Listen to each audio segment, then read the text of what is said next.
Welcome to the Deep Dive.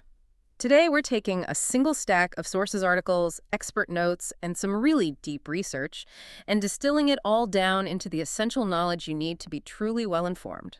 And we are strapping in for a really critical look at the beautiful game. We're focusing on one of its most complex, most lucrative, and, often one of its most painful relationships. That relationship is the deep historical and really structural connection between African football talent and the major European leagues. This deep dive, which is based on source material titled The Price of the Dream, African Football in Europe, it really forces us to look beyond the highlight reels. Right, beyond the goals and the trophies. Exactly, to understand the underlying economics and, crucially, the power dynamics at play. And Europe is always presented as the ultimate destination, isn't it? It's the promised land for football success. It's what's given us the global superstars we celebrate every single weekend. Of course. But the reality, as these sources really emphasize, is so much deeper than just that celebratory narrative. It involves incredible opportunity for sure, but also a really significant systemic cost. And our mission here is clear. We're conducting what the sources call an honest examination of power, structure, and balance in modern football. So this is an analytical undertaking. It has to be. We are not here to be anti-Europe, and we're certainly not here to, romanticize local leagues in a way that isn't realistic.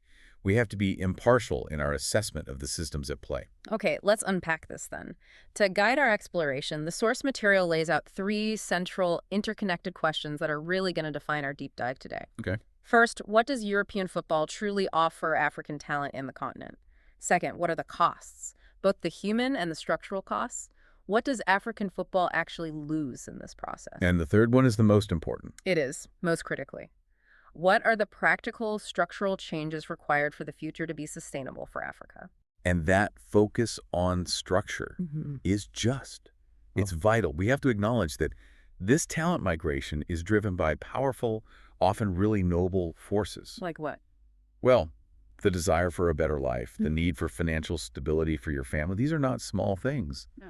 But we have to dissect the systemic results of that massive one-way movement of resources and, well, human capital. So let's start with the dream itself. Because it is so potent, it's everywhere. Why is Europe, the Premier League, La Liga, Serie A, the Bundesliga, League One, why is it not just an option, but seen as the only validation point for success in football across Africa? Because the entire metric for success fundamentally shifted decades ago. I mean, for the last two generations, validation has been measured almost exclusively by external approval. By getting scouted. By getting a contract signed abroad. It's not measured by trophies won within the domestic African leagues anymore. Yeah. And this media saturation, this constant focus on what's happening overseas, has created a standard where the local product is seen as perpetually second-rate, even in the eyes of its own audience. So young players are growing up watching the global leagues on TV. On satellite television, yeah.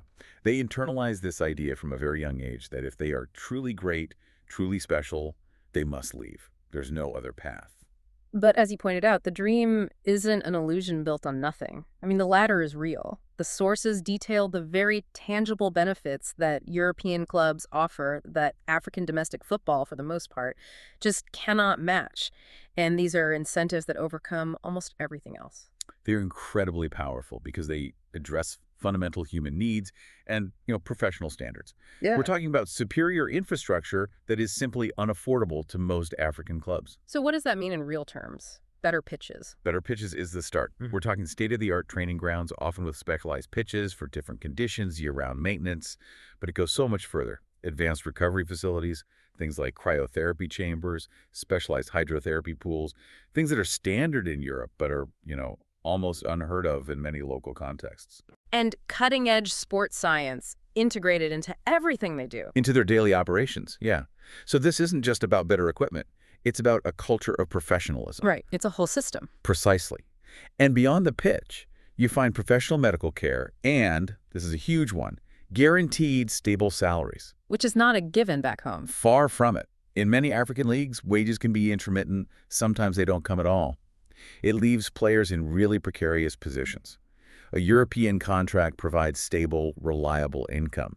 That's a massive, immediate relief for families. And then you add in global visibility, which opens up more opportunities, and a consistently competitive environment that's always pushing players to get better. It's a complete package.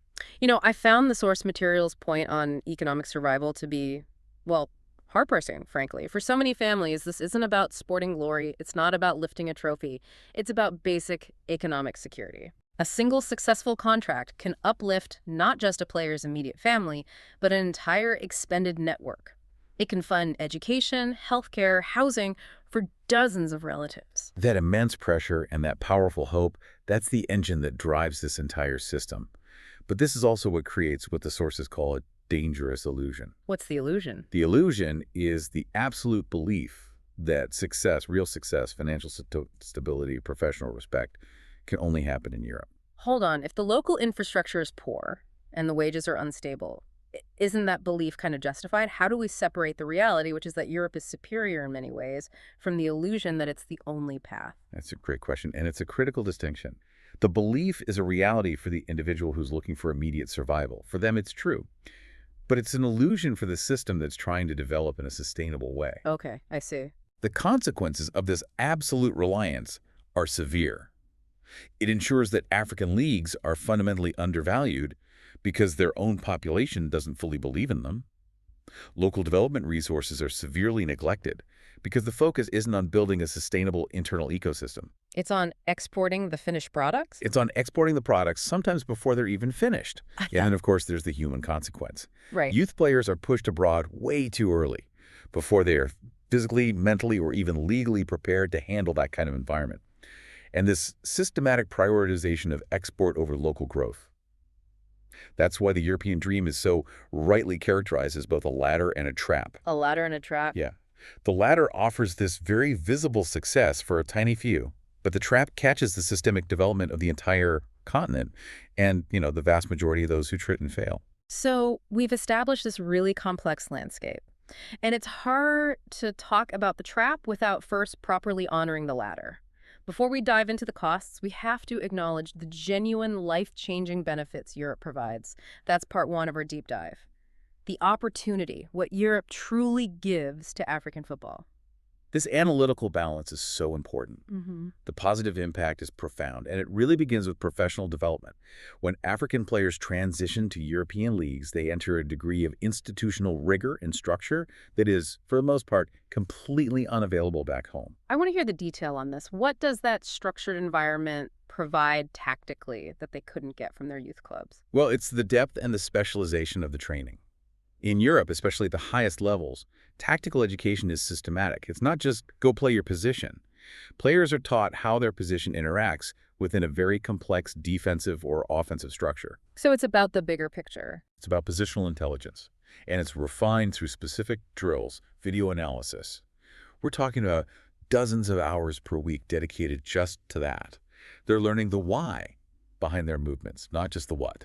So it's not just about running fast and being strong. It's about decision-making under incredible pressure. Exactly. And that is combined with the integration of modern sports science into every single element of performance. And this isn't generic training. Everyone run 5 laps. It's highly individualized. How so? European clubs use GPS tracking data, invest the player's wear during training. They monitor everything: sprint distance, acceleration, physical load. And that allows the coaches and the medical staff to tailor individualized recovery protocols and injury prevention routines that are specific to that player's unique physiology and their workload. Wow. The source notes are very clear on this. Many African players only truly mature tactically and physically after leaving the continent because they are finally exposed to this institutional, data-driven rigor for the first time. And this structural input doesn't just stay in Europe, does it? It flows directly back to benefit the entire continent. Absolutely. That exposure benefits the African national teams enormously. When these top players return for high-stakes tournaments like AFCON or World Cup qualifiers, they bring back that culture of professionalism. They raise the standard for everyone else. They raise the standard. They bring back that tactical discipline, those higher physical standards. And this doesn't just improve individual performance, it raises the organizational expectations of the national team itself. It allows African teams to compete globally on a more equal footing. And it changes how the world sees them. It completely shifts global perceptions. It demonstrates that African teams can be technically and organizationally sophisticated, not just, reliant on raw athleticism, which was an old, damaging stereotype. Okay, let's move to the second major theme here. Financial stability and economic impact. This is really the engine of the dream. And the life-changing effect of migration is just undeniable here. This is where the narrative moves from the pitch into the community. A single, well-structured European contract, and we're not even talking about the superstar level, maybe just a mid-tier contract in one of the major leagues, that can radically transform the economic security of dozens of people almost overnight. We're talking about more than just their Oh, parents. much more. The income supports extended families, it funds businesses back home, often small shops, transportation services, maybe some property development. It ensures education for siblings, for cousins, for younger generations. It effectively lifts entire communities out of poverty traps. I'm fascinated by this point the sources make on remittances. Can we put a rough scale on that contribution? Is this thousands of dollars, or are we talking about a really significant flow of capital into African economies? We're talking about significant, sustained flows of capital. The sources specifically highlight remittances from footballers as an invisible but incredibly real economic contribution. Invisible how? Invisible, in that it's not often counted in, say, traditional foreign aid statistics. But while hard data is difficult to track precisely, the cumulative amount runs into the millions of dollars annually across the continent. This is capital inflow generated purely by human talent and effort. And it often bypasses the slow, bureaucratic aid channels. It does. When a player sends money home, it is an immediate, direct investment into the local economy. It supports entrepreneurship, local commerce, particularly in areas that are underserved by centralized government funding or large institutional investment.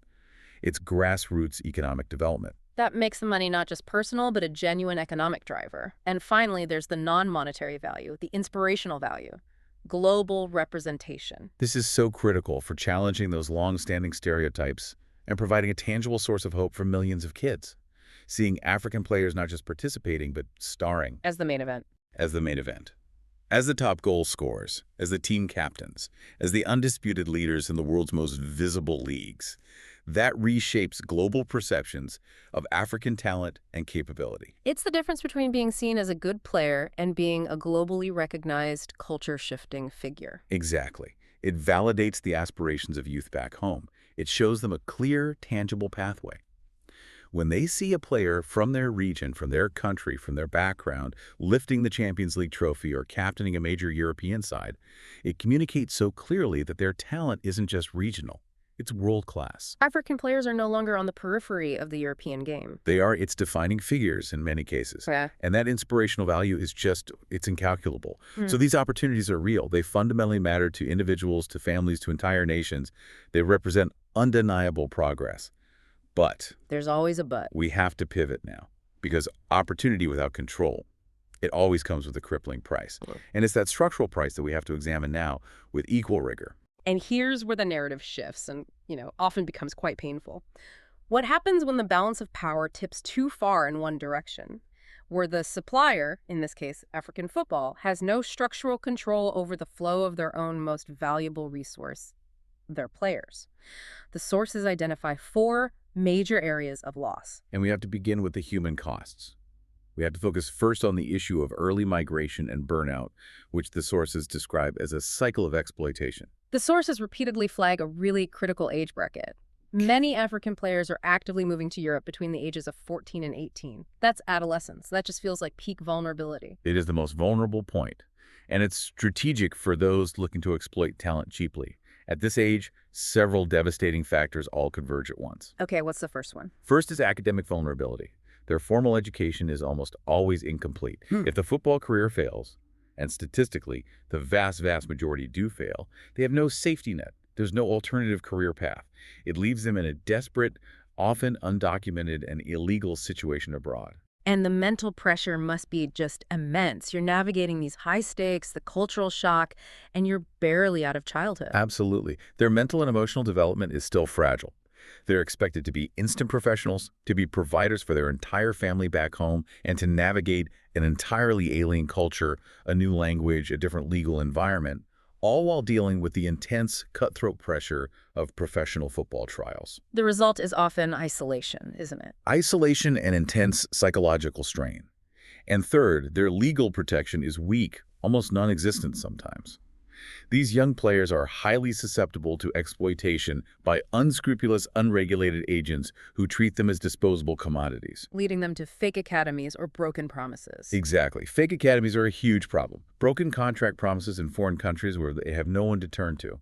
So we only see the superstars. We see the Sadio Manes, the Mohamed Salahs. But the sources remind us of this vast, silent majority who do not make it. Precisely. And this is a core finding.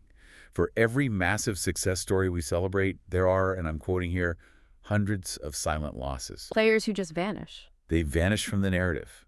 These are the 17-year-olds whose trial with a second-tier Belgian club failed, whose visa expired, or who discovered the academy they paid a life savings for was a complete scam that left them undocumented and without any resources. And they can't go home. They often can't. They can't return home due to shame, or simply because they can't afford the journey. Their loss represents a huge human and financial tragedy to their families and communities who invested literally everything in that one chance.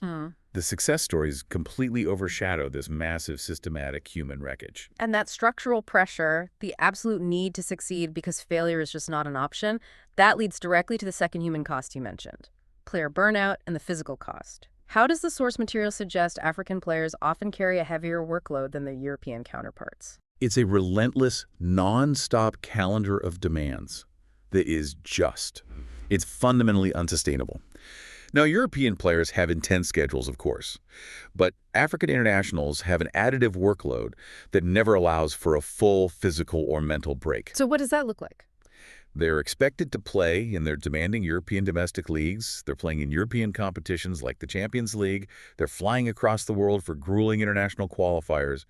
And they have the biennial AFCON tournaments. And the AFCON calendar specifically causes a massive structural strain because it often pulls them away from their clubs right in the middle of the European season. It causes a double strain. First, they have to rapidly switch gears from their European club system to their national team's demands. And second, and this is critical, they face logistical strains that their European counterparts just rarely encounter. The travel is brutal. The sources detail the requirement for massive multi-continental travel for national team duties, often crossing multiple time zones and during long-haul flights, sometimes in economy class, which leads to significantly shorter recovery times between high-intensity matches than their club colleagues get. This constant compressed schedule ensures that accumulated fatigue becomes a permanent state of being. So when the inevitable injuries occur, what's the external reaction? Is it sympathy for the workload? Rarely. And this is where the unfair detrimental labeling comes in. When their bodies finally break down under this extreme strain, and they will break down, they're often labeled by external observers, by the media, and sometimes even by their own clubs as inconsistent, unreliable, or declining in form or fitness. So the system that breaks them then blames them for being broken. That's a perfect way to put it. The structural issue, the insane physical cost of relentless service to both club and country without proper recovery, it gets normalized. And it's externalized as a personal deficiency or flaw in their character. It's a structural failing disguised as a personal weakness, which is just deeply unjust. That's truly insightful on the human level. Let's shift now to the structural costs, starting with the weakening of the domestic leagues. If all the top talent is constantly being exported, what happens to the ecosystem back home? It triggers a devastating, self-perpetuating cycle of decline. It's a domino effect that cripples the league's ability to compete economically or even culturally. The absence of the star players immediately causes sponsorship to decline. Because the big brands want the big names? Of course. Companies want to attach their brand to visible top-tier success, which is now playing in another continent. Then broadcasting interest falls because the competitive product is less compelling, which means the league gets less income from valuable TV rights. And if broadcast and sponsorship money dries up, I assume fan engagement is next to go. Fan engagement drops critically. I mean, why would you attend a local game when all the heroes, all the legends, all the visible figures of success are playing on a screen in London or Madrid? This turns the league into a perpetually undervalued product. So they stop being competitive leagues in their own right. Exactly. The sources confirm that African leagues transition from being competitive ecosystems, places where talent is developed and celebrated locally, into becoming mere feeder systems for Europe. Their primary function shifts entirely from producing league champions to producing export commodities for foreign profit. And this all culminates in the fourth, and what the sources call the deepest cost, loss of decision-making power. This touches on the core power dynamic we set out to analyze at the start. It is the absolute crux of the problem. Hmm. The sources stress that most of the strategic decisions affecting African players, their initial valuation, where they go, when they go, their contract structure, their future development pathways, are overwhelmingly made outside of Africa. So the African clubs and federations are just reacting. They become passive recipients of foreign decisions. Who are the primary actors holding all this control? The control lies primarily with external actors, powerful international agents, unregulated foreign academies that operate within Africa and often circumvent local rules, and of course the overseas clubs themselves. These entities dictate the valuation and the flow of talent. So African football becomes what? It becomes institutionally and structurally reactive, not strategic. It is unable to plan for its own long-term structural health because its most valuable assets are controlled by foreign entities whose singular goals are maximizing profit and performance for their own European operations. Not ensuring the sustainability of African football structures. Not at all. And that loss of control is the deepest cost because it guarantees that this cycle of dependency just continues year after year. Okay, if we connect this very detailed analysis of the costs to the bigger picture, the sources suggest that these extraction models, the costs we've been talking about, they actually manifest differently depending on which European league you're looking at. The experience isn't monolithic. That's right. So that's why we need to look at the top leagues through a very specific African lens. This league-by-league analysis is crucial Yeah. because while the dream of Europe is universal, the specific challenges and the skill sets that are extracted differ significantly based on the league's dominant style of play, its economic model, and its cultural environment. Okay, let's start with the big one, the Premier League in England, which is the most globally dominant. The sources describe it as being defined by intensity and exploitation. What does that mean in practical terms for African players? Well, the Premier League has the highest average pace and the highest physical demands of any major league in the world. It thrives on explosive power, on speed, on endurance. These are attributes where African players have historically and demonstrably excelled. They're a perfect fit for the product. They are essential to the Premier League's identity and its global success. The draw is undeniable. The highest salaries, massive visibility, and the chance to thrive in this high-octane environment. But the critique of exploitation is central here. What's being exploited? It's because of the sheer volume and pace of consumption. African players are often overused. Teams rely so heavily on their high energy levels, their ability to cover ground, and the league offers very limited structural protection from the burnout that we detailed earlier. Because the schedule is just relentless. It's the intense, compact scheduling with multiple domestic cups, European ties, the league season itself. It means the machine benefits enormously from this African energy, as the sources put it, while offering minimal consideration for the player's long-term physical sustainability. It just leads to rapid wear and tear. Okay, moving to La Liga in Spain, it's described as technique without visibility. Right. Spain, by contrast, values tactical intelligence, technical mastery, and ball retention above all else. It's a more patient, more technical game. And African players adapt well to that. The ones who are tactically sophisticated do, yes. Yes. Especially composed central midfielders, ball-playing defenders, deep-lying playmakers. They adapt exceptionally well to this environment and often gain an immense tactical maturity that can set them up for long careers. So, if the tactical development is so good, where does the cost lie here? What's the downside? The cost is in the lack of commercial narrative and recognition. While the talent excels on the pitch, the sources indicate that the lucrative global marketing and the storytelling frequently bypass these players. What do you mean by that? Well, they might form the indispensable backbone of their teams, quietly managing games or anchoring the defense, but they exist without the massive global profile or the commercial endorsements that often accompany similar levels of success in the Premier League. The talent is utilized for tactical gain on the pitch, but the player's broader narrative remains unheard and, frankly, financially undervalued on a global scale. I see. Okay, next, the Bundesliga in Germany. Development without ownership. Germany is renowned globally for its strong structures. It has a huge focus on youth development, excellent integration of sports science from a very young age. This provides a very systematic, stable pathway for African players to transition into professional football. And they often get good academic support too, right? Yes, that's often part of the package. The development process is strong, it's systematic, and it's often incredibly successful in refining raw talent into a top-level professional. But the sources characterize them as transitional assets. That sounds highly transactional. It is. It's very transactional. Yeah. German clubs maximize efficiency. Players are developed, they're refined, and then, crucially, they are sold on quickly for maximum profit to bigger, richer leagues, particularly the Premier League. So the long-term commitment is weaker. It's often weaker, yes. They are viewed as an appreciating investment asset, a vehicle for profit, rather than a long-term foundation for the German club itself. So while they receive excellent development, the relationship is structured for a rapid financial return, which interrupts the player's ability to truly bed in and become a club legend. Then we have Serie A in Italy, tactical respect, cultural challenges. Italian football, historically, has always valued tactical intelligence. It's fostered some of the world's most sophisticated defensive systems, catenaccio and all that. Right. And this has led to huge success for African defenders and defensive midfielders who thrive on reading the game, on positional discipline, on organization. They earn immense tactical respect on the pitch for their contribution to the complex Italian system. But the sources flag the cultural challenges as a major continuing cost. Yes, they do. The sources highlight that unresolved issues of systemic racism and a limited institutional patience remain significant social and psychological costs for African players in Italy. They may be respected for their skill and their on-pitch contribution, but they often face environments where cultural tolerance and anti-discrimination efforts have historically lagged behind other major European leagues. So it adds a whole other layer of pressure that transcends the game itself. A huge layer of psychological and social pressure, yes. Finally, Ligue 1 in France, the gateway and extraction. This sounds like the epicenter of this whole process. In many ways, it is.